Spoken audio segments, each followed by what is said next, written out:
ఒక ఊరిలో ప్రజలు చాలా ప్రశాంతంగా ఒకరికొకరు సహాయం చేసుకుంటూ జీవించేవారు. ఆ ఊరి ప్రజల ముఖ్య వృత్తి వ్యవసాయం.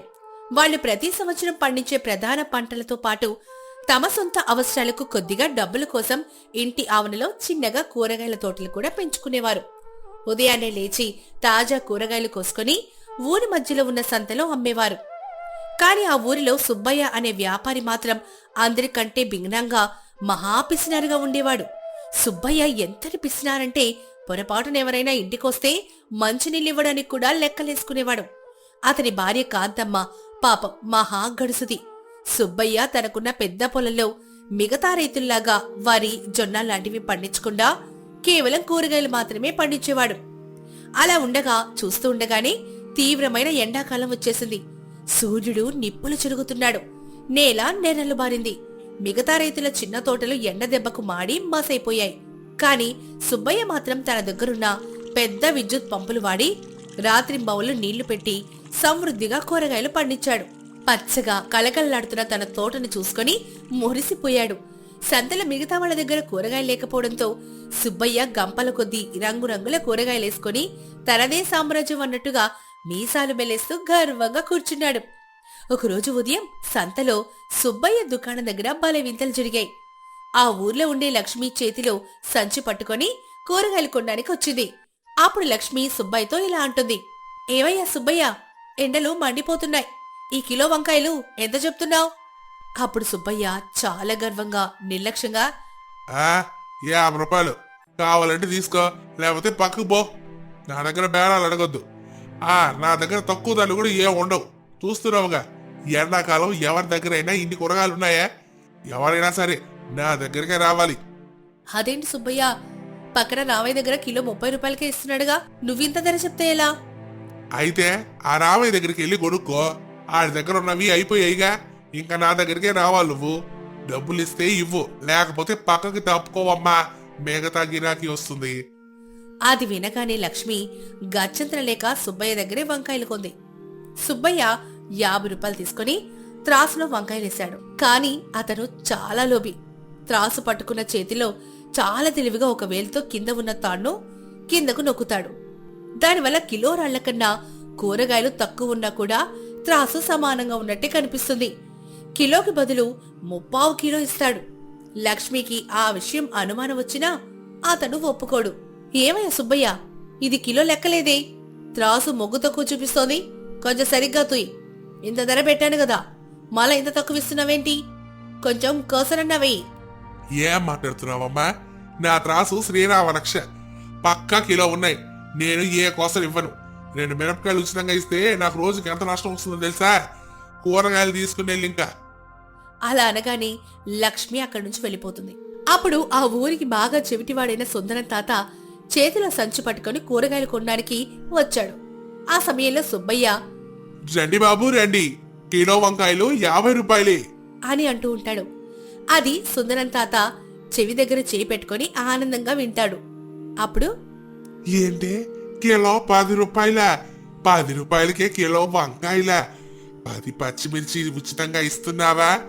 పోనీలే, ఒక కట్ట కొత్తిమీర కూడా వెయ్యి. రామాతారం వచ్చేసిందయ్యా. మన సుబ్బయ్యకి ఎంటకేలకు జ్ఞానోదయం అయిపోయింది. అలా అంటూ 2 కిలోల వంకాయల సంచులు వేసుకొని 10 రూపాయలు గల్లాపెట్టి మీద వేసి వెళ్లబోయాడు. ఇక సుబ్బయ్య కంగారుగా ముందుకొచ్చి సంచి లాక్కుంటూ, ఓయ్ తాత, 10 కాదు 50. నీ చెవులు పంచాయతీ కార్యాలయంలో కుదబెట్టొచ్చావా ఏంటి? నా ప్రాణాలు తీయకు నాయనా. అలా అనగానే తాత 50 రూపాయలు ఇస్తాడు.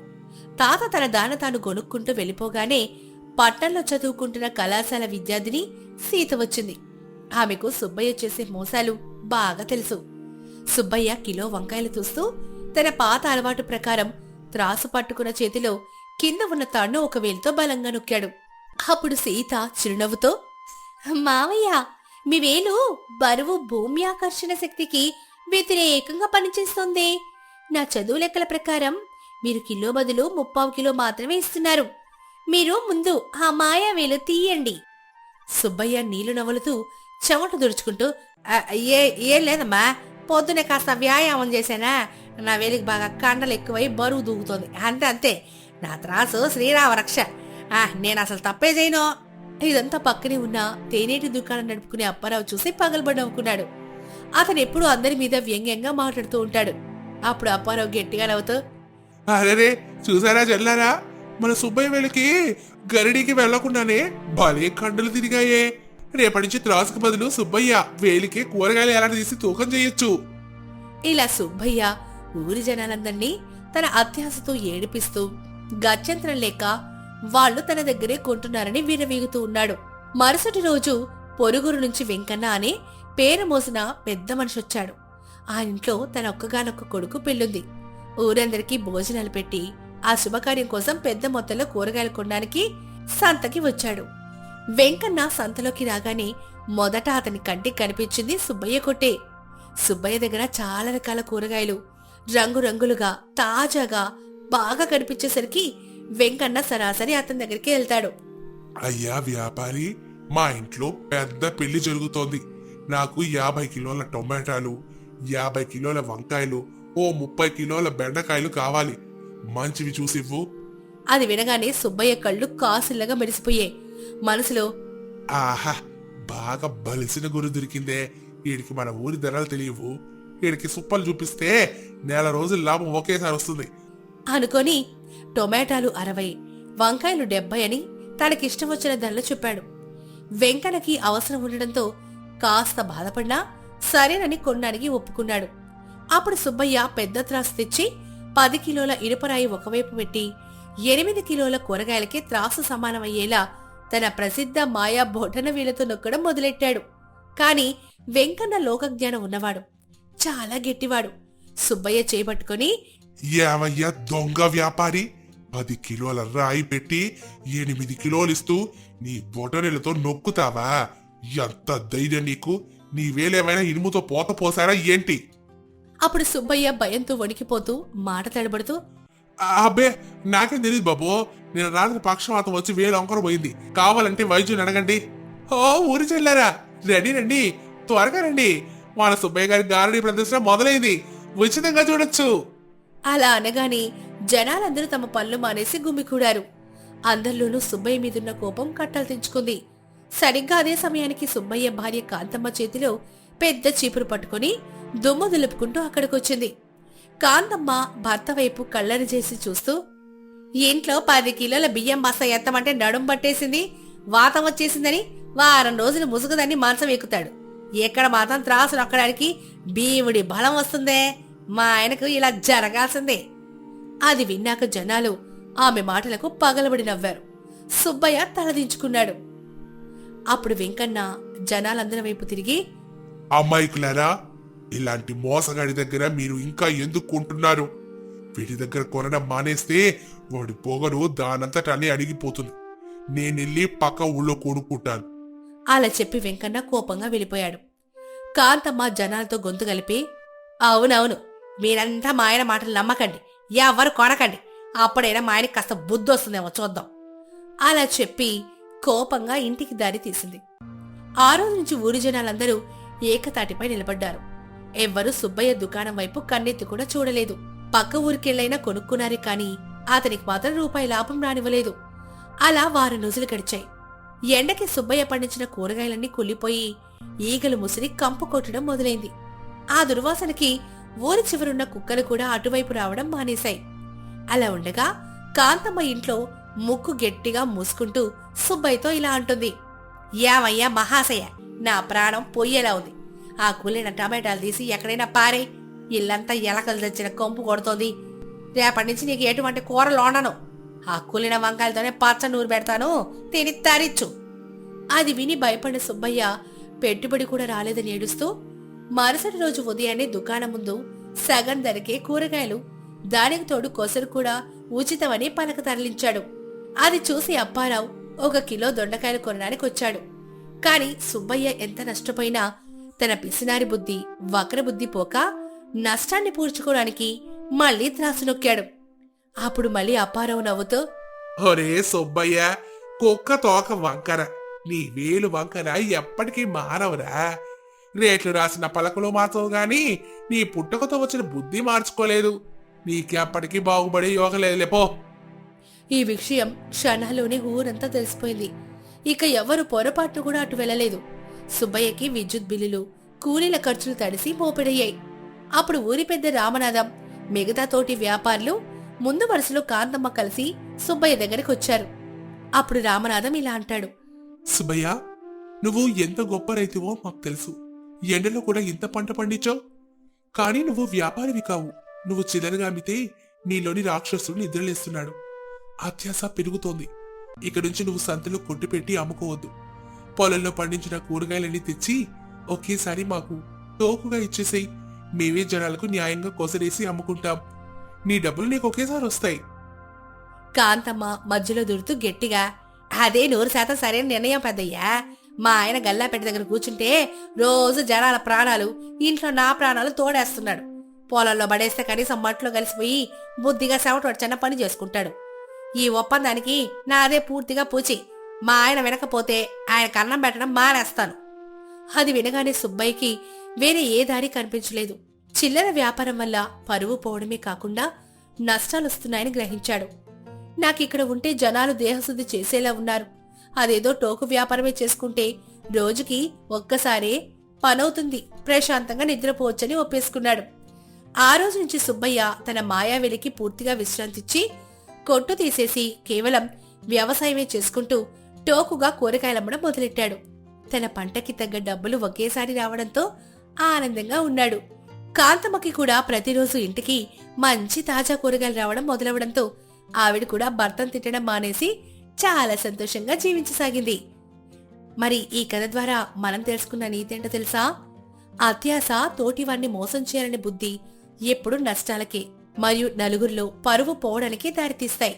నిజాయితీగా ఎదుటివారికి కష్టం కలగకుండా చేసే ఏ పనిలో అయినా సరే శాశ్వతమైన లాభం, మానసిక ప్రశాంతత ఉంటాయి.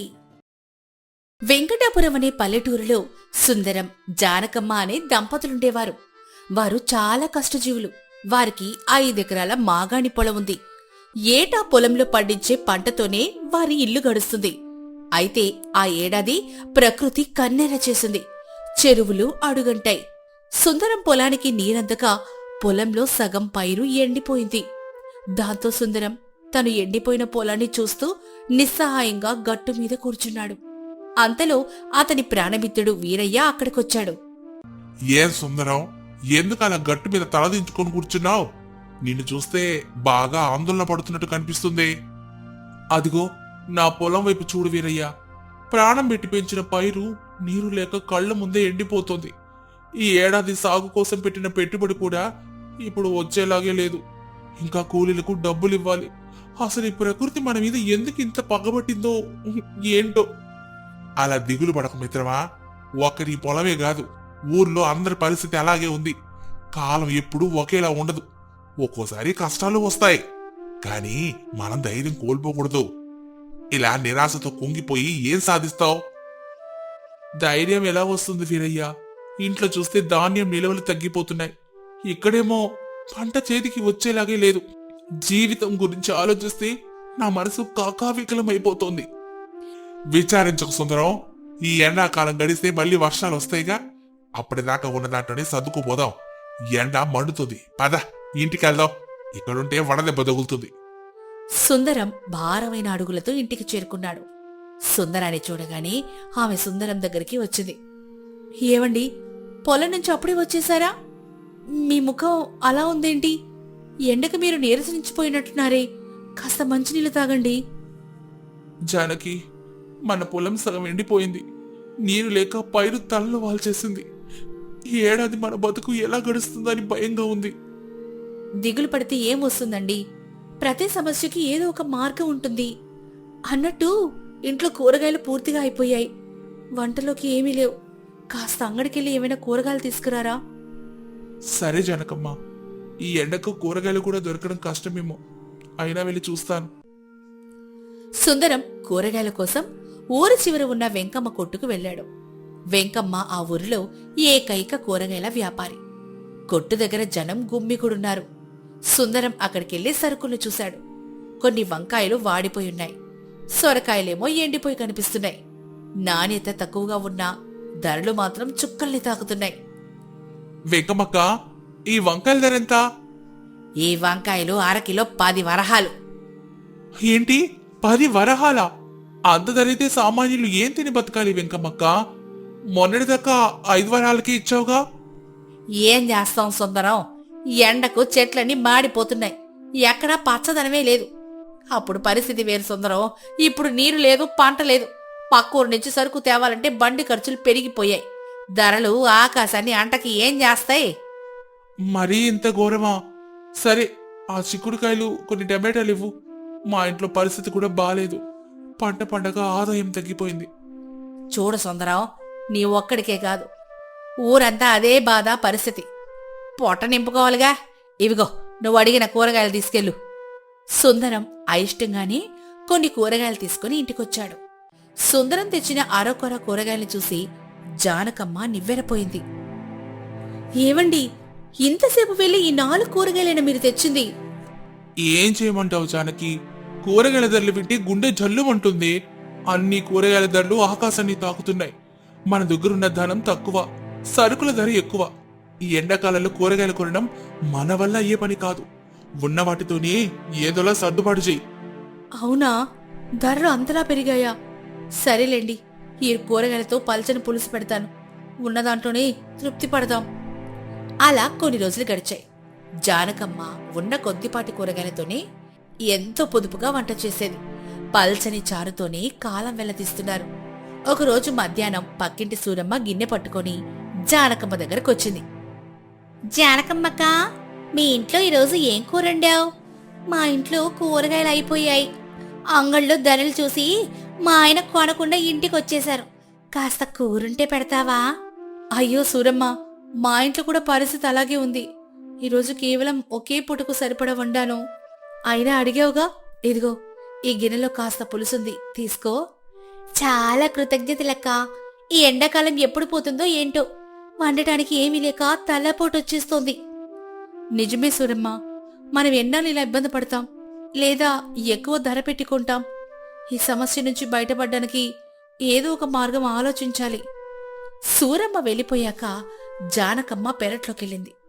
ఆమె రోజు గిన్నెలు తోమే చోట ఆ నీరు పారే సందులో కొన్ని వింత మొలకలు కనిపించాయి. ఆ మొలకల్ని ఆమె నిశితంగా గమనించింది. గతంలో ఆమె కూరగాయలు తరిగినప్పుడు పారేసిన గింజల నుంచి అవి మొలకెత్తాయి. అరే, ఇవి అనపకాయ గింజలు, టమాటా మొక్కల్లా ఉన్నాయే. ఇంకా మిరపకాయ మొక్కలు కూడా మొలకెత్తాయి. గిన్నెలతోమే నీరు వీటితో తగలడం వల్ల ఈ ఎండలో కూడా ఇవి పచ్చగా ఉన్నాయి. వీటిని ఇక్కడే వదిలేస్తే పాడైపోతాయి. ఎందుకు వీటిని తీసి పెరట్లో దూరంగా నాటకూడదు? వెంటనే జానకమ్మ ఆ మొక్కలనక్కడి నుంచి తీసి పెరట్లో ఎండ తక్కువగా తగిలే చోట చిన్న గుంతలు తీసి వాటిని నాటింది. జానకమ్మ అలా చేస్తూ ఉండగా అక్కడికి సుందరం వచ్చాడు. ఈ ఎండలో పెరట్లో ఏం చేస్తున్నావు జానకి? నేను కూరగాయలు కడుగుతుండగా అంట్లు తోముతూ ఉండగా పడిన గింజల నుంచి మొలకలొచ్చాయండి. వీటిని పక్కకి నాటుతున్నాను. నేను అంట్లు తోమి నీరు వృధాగా పోకుండా ఈ మొక్కలకు పారేలా ఏర్పాటు చేస్తున్నాను. పిచ్చిదానా, ఎక్కడ చూస్తే ఎండలు మండుతుంటే అంట్లు తోమి నీళ్లతో ఈ మొక్కలు బతుకుతాయా? పొలంలోనే పంట పండడం లేదు, ఈ పెరట్లో ఏం పండుతుంది? ప్రయత్నం చేద్దామండి. గిన్నెల తోమిన నీరు, మన స్నానం చేసిన నీరు వృధాగా పోవడం కంటే వీటికి ఆ నీటిని మళ్లిస్తే మనకేమైనా ఉపయోగం ఉంటుందిగా. కొన్ని మొక్కలైన బ్రతికి మనకి కూరగాయలు ఇస్తాయని నా ఆశ. సరే, నీ ఇష్టం. నీకోసం నేను కూడా ఆ నీళ్లు పారేలా చిన్న కాలువ తీస్తాను, కాని ఫలితం మాత్రం ఆశించుకు. జానకమ్మ పట్టుదల వదల్లేదు. ప్రతిరోజు వంటింటి నీటిని ఆ మొక్కలకు పోయేలా చూసేది. ఆశ్చర్యంగా 10 రోజులకే ఆ మొక్కలు చిగురించి పైకి లేచాయి. ఊరంతా కూరగాయల కోసం తిప్పలు పడుతుంటే జానకమ్మ పెరట్లో పచ్చదనం పరిమళించింది. ఏవండి, చూసారా మన మొక్కలకి కూరగాయలు ఎన్ని కాసాయో? ఈ కూరగాయలకి మనం ఒక్క పైసా కూడా ఖర్చే పెట్టలేదండి. ఇవాళ మన ఇంట్లో తాజా కూర వండుకోవచ్చు. నీ చేతులు అద్భుతం చేసే జానకి. ఈ ఎండలో కూడా ఇవి ఎంత బాగా కాస్తాయని నేను అస్సలు ఊహించలేదు. నీ తెలివికి మెచ్చుకోవాలి. బయట ధరలు ఇంకా పెరుగుతూనే ఉన్నాయి, కానీ మన ఇంట్లో మాత్రం ఆ ధరల బెంగే లేదు. ఇంకొక విషయమండి, ఈ కూరగాయల్లో ముద్రని గింజలు తీసి మరికొన్ని మొక్కలేద్దాం. చుట్టుపక్కల ఖాళీగా ఉన్న స్థలంలో తోట పెంచుదాం. మన వాడకం నీరు వీటికి సరిపోతుంది. అలా జానకమ్మ తన ఇంటి పెరటిని ఒక చిన్న తోటలాగా మార్చేసింది. పచ్చిమిర్చి, వంకాయలు, టమేటాలు, అనపకాయలు ఇలా రకరకాల కూరగాయలు ఆ పెరట్లో పండుతున్నాయి. ఊరిలో ఎక్కడ కూరగాయలు లేని సమయంలో సుందరం ఇంటి దగ్గర మాత్రం పంట చేతికొచ్చింది. దాంతో ఒకరోజు సుందరం ఆ కూరగాయలను బుట్టలో పెట్టుకుని అంగడికెళ్ళాడు.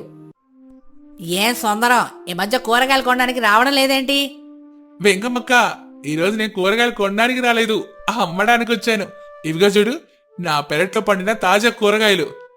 ఆ ఏమిటి, ఈ ఎండలో నీ పొలంలో పంట పండిందా? అసలు ఇవి ఇంత తాజాగా ఎలా ఉన్నాయి? ఇది నా తెలివి కాదు వెంకమ్మక్క, నా భార్య జానకమ్మ వివేకం. వృధాగా పోయే నీటిని ఉపయోగించి ఇంటి దగ్గరే తోట పెంచింది. ఈ ఎండాకాలంలో మాకు ఇవే జీవనాధారం అయ్యాయి. వెంకమ్మ ఆ కూరగాయలను మంచి ధరకే కొనుక్కుంది. సుందరానికి ఆ రోజు మంచి ఆదాయం వచ్చింది. అలాగే ఊర్లో కొందరికి కూరగాయలు అమ్మాడు సుందరం. ఈ వార్త ఊరంతా పాకింది. గ్రామస్తులందరూ సుందరం ఇంటికొచ్చి ఆ తోటని చూడ్డం మొదలుపెట్టారు. చూడు సుందరం, నీ పొలం ఎండిపోయినా నీ భార్య తెలివి నీ ఇంటిని కాపాడింది.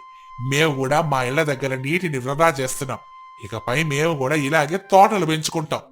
అవును వీరయ్యన్న, మీరు మంచి మాట చెప్పారు. కూరగాయలు పండించడం పెద్ద కష్టమైన పనేం కాదు. మన ఇంటి వాడకం నీటిని మొక్కలకు మళ్లిస్తే చాలు. ఇదిగోండి, నా దగ్గర ఉన్న విత్తనాలు తీసుకెళ్ళండి. మీ పెరట్లో కూడా తోటలు పెంచండి. అప్పుడు ఎండాకాలం మనల్ని ఏమీ చేయలేదు. జానకమ్మ మాటలు అందరిలో స్ఫూర్తిని నింపాయి. వెంకటాపురం గ్రామంలో ప్రతి ఇంటి పెరట్లో చిన్న చిన్న కూరగాయల తోటలు వెలిశాయి. ఎండాకాలం ముగిసేసరికి ఆ ఊరిలో కూరగాయల కొరత తీరిపోవడమే కాకుండా పక్క ఊర్లకు కూడా సరుకు ఎగుమతి చేసే స్థాయికి చేరుకున్నారు. ఇక వర్షాకాలం వచ్చేసింది. సుందరం పొలం మళ్లీ కళ్ళకళ్ళలాడింది.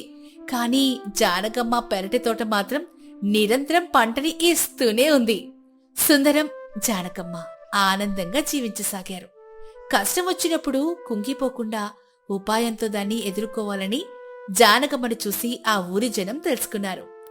మరి ఈ కథ ద్వారా మనం తెలుసుకున్న నీతేంటో తెలుసా? సంపద ఉన్నప్పుడే కాదు, లేనప్పుడు కూడా మన విజ్ఞతతో వనరులను సద్వినియోగం చేసుకోవాలి. ప్రకృతి మనకు అన్నీ ఇస్తుంది. వాటి గురించి పొదుపుగా వాడుకోవడం నేర్చుకోవాలి. గృహిణి విజ్ఞత ఇంటికే కాదు, సమాజానికి కూడా మేలు చేస్తుంది.